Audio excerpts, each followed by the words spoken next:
வாழ்க்கையில வெற்றி வேணும்னு நினைச்சிட்டு இருக்கீங்களா? எனக்கு வந்து வெற்றி கிடைக்கிறதுல தடை தாமதம் இருந்துகிட்டே இருக்கு அப்படின்னு நீங்க கவலைப்பட்டுட்டு இருந்தீங்கன்னா, நான் சொல்ல கோயிலுக்கு போயிட்டு வாங்க. உங்களோட வாழ்க்கையில என்னதான் ஜாதகத்துல பிரச்சனை இருந்தாலும், ராகு, கேது தோஷமா இருக்கட்டும், செவ்வாய் தோஷமா இருக்கட்டும், திருமண தடையா இருக்கட்டும், வாழ்க்கையில உழைப்புக்கான ஊதியம் கிடைக்காம இருக்கட்டும், ஒரு அங்கீகாரத்தை நோக்கின ஒரு பயணம் இல்லாத இருக்கட்டும், இந்த சமுதாயத்துல ஒரு பேர், புகழ், அந்தஸ்து, கீர்த்தி, செல்வாக்கு எனக்கு வேணும்னு நீங்க நினைக்கிறீங்க. அதுக்கான தடைகள் வந்துட்டே இருக்கு அப்படின்னு நீங்க நினைச்சிட்டு இருந்தீங்கன்னா, நான் சொல்ற கோயிலுக்கு போயிட்டு வாங்க. டெஃபினட்டா உங்களுடைய வாழ்க்கையில மாற்றம் முன்னேற்றம் வருங்க.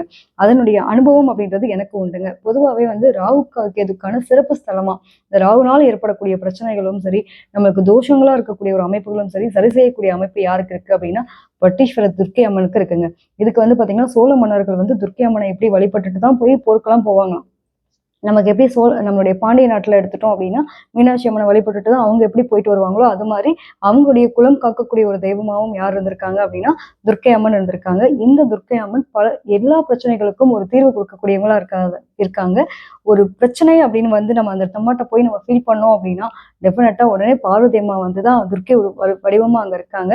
தேனுபுரீஸ்வரர் ஆலயம் அப்படின்றது அந்த அந்த கோயிலினுடைய பேரு. ஈஸ்வரன் அங்க இருக்காரு.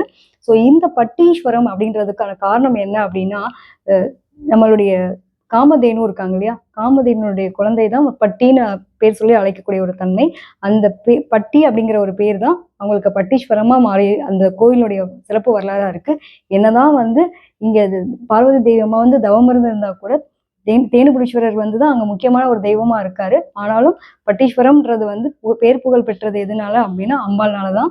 ஸோ அந்த அம்பாள வழிபடும்போது நமக்கு ராகு கேதுனால இருக்கக்கூடிய பிரச்சனைகள் எல்லாத்துல இருக்கக்கூடிய தடைகளும் விலகும்.